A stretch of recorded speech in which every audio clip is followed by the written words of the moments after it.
Jean-Arthur Pinson, bonjour. Bonjour. Vous avez publié aux éditions L'Harmattan Le Gâchis, 30 milliards d'euros perdus par an dans les achats publics. Alors avec près de 1000 ouvrages vendus en un an, votre livre a un certain succès. On va essayer de comprendre pourquoi. Oui. D'où vient déjà dans votre titre le chiffre astronomique de 30 milliards d'euros? Alors 30 milliards est un chiffre bas. En vérité, c'est près de 60 milliards, c'est-à-dire quasiment le déficit public. Ce chiffre est assez simple, c'est que la puissance publique qui nous dirige dépense grosso modo 1000 milliards par an. C'est-à-dire qu'on est le deuxième pays nationalisé au monde, à part la Corée et Cuba. Ils dépensent 1000 milliards. Là-dessus, les achats représentent environ 30% de la dépense publique, c'est-à-dire 300 milliards. J'estime qu'en ayant une bonne gestion, en ayant de la méthode, en ayant de la formation, on peut économiser minimum 10%. Les études que je fais actuellement en accompagnement donnent des résultats plus proches de 20% que de 10%. Donc voilà comment on arrive au chiffre de 30 milliards à 60 milliards, soit le déficit public de la France. Alors quelles sont les principales sources de dysfonctionnement du système? Alors le problème, c'est que les sources de dysfonctionnement sont nombreuses. La première source, c'est le Code des marchés publics, qui vient d'être réécrit. Il est réécrit par des juristes. C'est comme si vous modifiez les règles du football et vous demandiez à un juriste d'écrire les nouvelles règles du foot. Ben, c'est à peu près ça. Les gens qui ont écrit ne connaissent rien aux achats. Donc tout le monde parle du numéro un tel, du tel code, tel autre, tel alinéa. Donc on raisonne en termes de juristes et ils se dégénèrent entre eux. Ça, c'est la première raison. Il y a une deuxième raison, c'est un peu l'incompétence des dirigeants des achats publics. La plupart n'ont aucune formation en achat, ni une formation économique. Il y a même la responsable des achats du ministère des Affaires sociales qui a un DECS de psychologie clinique. Vous voyez le rapport avec les achats. C'est un milieu fermé, donc ils vivent entre eux, ils se cooptent, donc voilà, c'est la deuxième raison, c'est la compétence. Troisième raison qui est fondamentale, c'est la corruption. On est le 26e pays au monde en termes de corruption. Évidemment, ce sont les pays nordiques qui ont les meilleurs classements. Nous, il y a une corruption. Meilleur exemple, c'est que nous sommes le pays au monde où il y a le plus de ronds-points. Alors pourquoi des ronds-points? C'est que ça permet au maire de refaire sa toiture ou d'avoir une piscine.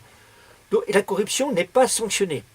Par exemple, M. Pépi, Guillaume, de la SNCF, j'en reparlerai tout à l'heure, a pu acheter environ, rapport de la Cour des comptes, 100 millions d'euros de dépenses de com sans suivre le code des marchés publics.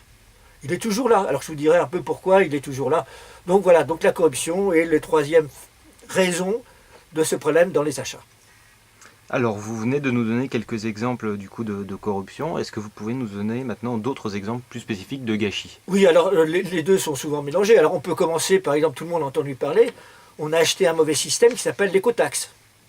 Ben, la reine Ségolène a décidé d'un coup de crayon d'arrêter l'écotaxe, 1 milliard de perdus. Alors vous me direz, entre-temps, elle a bidouillé les comptes de sa région. Bon, elle n'est toujours pas condamnée, hein, aucun problème pour Ségolène Royal. Je reviens à la SNCF. La SNCF a, à côté de Rouen, 300 locomotives qui dorment tranquillement. Ça vaut 300 millions. Personne ne s'en occupe. D'autre part, vous avez dû en entendre parler, on a acheté des rames qui étaient trop hautes ou trop larges. C'est quelques milliards d'euros. Alors personne ne sort le chiffre officiel. Mais M. Pépi, qui est soutenu par les cheminots, parce qu'il leur a apporté beaucoup d'importance, d'autre part, il est soutenu par un club qu'on appelle le siècle, qui le soutient. Il a le lobby gay qui le soutient également. Donc il est soutenu de toutes parts. Il n'a jamais été viré là-dessus.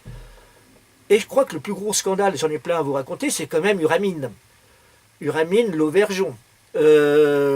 Lauvergeon, qui, avec un monsieur Bézard, Bruno, directeur du Trésor, ont fait un chèque de 2 milliards d'euros à des Canadiens pour une mine d'uranium qui n'a pas d'uranium.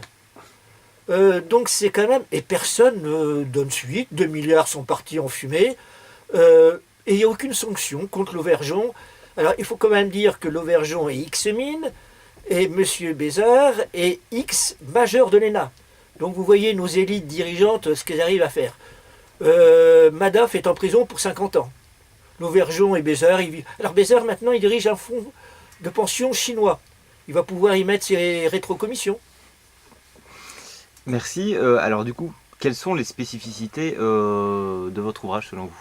Alors, par rapport aux livres d'investigation, où ce sont des journalistes dont je me suis inspiré parfois, j'essaye d'aller plus loin, parce que mon métier n'est pas de faire l'investigation.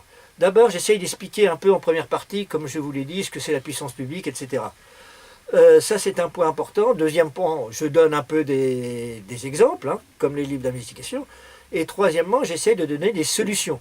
C'est bien de dénoncer un certain nombre de gâchis, mais il faut donner des solutions. Les solutions, elles sont assez simples. Il faudrait à peu près 2 ans pour mettre ça en place.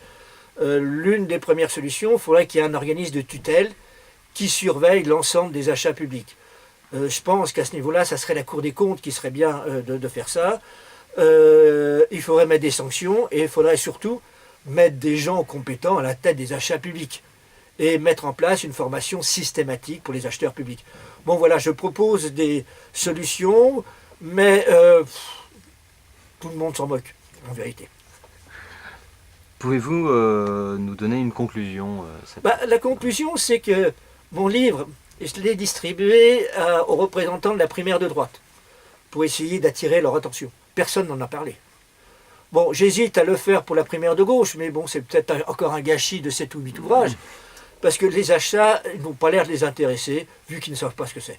Il y a encore des scandales qui viennent de sortir, par exemple la remise des bâtiments du bataillon de Joinville, où on aperçoit que c'est une hérésie. Un que je dénonce, c'est la remise à plat de l'hippodrome de Longchamp. On se demande pourquoi. Bon voilà, donc ça continue, bon, le gâchis continue allègrement, et je pense qu'avec les nouvelles politiques, ça va toujours continuer.